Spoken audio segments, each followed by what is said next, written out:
Hi, Jen here from Jen Michelle Coaching, and today I want to talk about why we need to question the status quo. This is something that I think is so critical and so important for all women to really do on the regular, is to develop a practice where they are filtering and deciding if the information given to them is something that they need to take in or if it's something that they need to dismiss. For those of you new to my channel, I would love to invite you to subscribe. I release a video every week. So let's get started on this topic. How often is it that we hear things that we're not allowed to do things after a certain age, or things aren't possible for us after 40, or whatever it may be?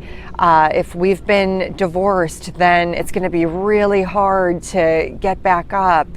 And we accept other people's experiences or belief as if they're fact. And before you know it, we've installed this really negative hardware that we're operating under, and it makes creating a joyful, loving, passionate life and relationship really difficult, because we end up in a battle where we're kind of fighting with ourselves. So we have this desire and we have these beliefs and conditioning that aren't in support of where we're trying to go.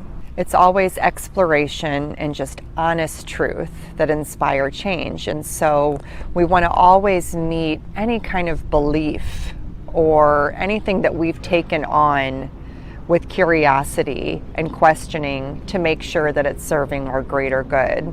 I'll give a great example of this. My mom and I had a laugh about this a few months ago, because growing up, she always pushed breakfast on me. And I've never really been a big breakfast person, but she always would say, breakfast is the most important meal of the day. And I found out where that came from, which was to sell, I think, cereal or something in the 50s. And it wasn't based in anything, solid or substantial. And so when I discovered that, I shared it with her, because now as an adult, I still never eat breakfast because that's what feels best for me. And so when I was able to turn on thinking and say, really? Is breakfast the best meal for every person, for everybody? I was able to make better decisions based off how I felt when I had breakfast versus how I felt when I didn't, and make really good, solid decisions in what was best for me.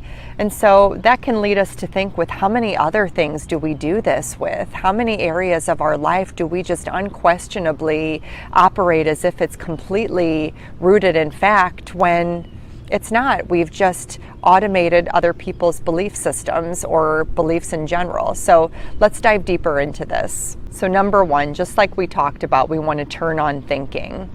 Sometimes if we're in and out of subconscious all day. So we want to turn on thinking and ask ourselves, is that true? Why do I do things that way? Where did that belief come from? Where is this feeling familiar in my body? Where am I recognizing this? What emotions are coming up? What are those emotions making me want to do? And instead, we start to filter and we start to decide if the information being provided to us is good for us to accept, or if it's something that we need to question and dive deeper into before accepting it as fact. And so we always want to think about how to turn on thinking so we can be sure that we're making conscious, mindful decisions that are rooted in directing the plane exactly where we want it to go. So we are not operating from other people's belief structures and taking on what is not ours to own. Questioning the status quo also opens up just honest dialogue, where we invite others to explore something that maybe they never thought about exploring, or that they were afraid to ask or speak about for fear of looking dumb or silly or questioning the norms that we operate under. And so when we are brave enough to say, oh, why is that? Why do you believe that? I'd love to better understand. Where did that come from? Where was this taught to you? And we just start to meet it with honest dialogue and honest questioning and conversation without defensiveness or being triggered. Just an invitation to better understand another's point of view and why they think or feel the way that they do. Then we spark a level of consciousness potentially in them to say, let me think about that and decide if that's right for me, because they could have just automatically accepted something in too that they never really consciously thought about. And so it inspires the ability to grow together and to just invite exploration in, because we're cutting through the insecurities and the fears of around speaking out and further questioning something that is just accepted as the norm. And this is how little by little we spark change and we embrace different viewpoints and different perspectives and different possibilities in all stages of life. Number 3, it also supports you in developing a stronger relationship with vulnerability and uncertainty.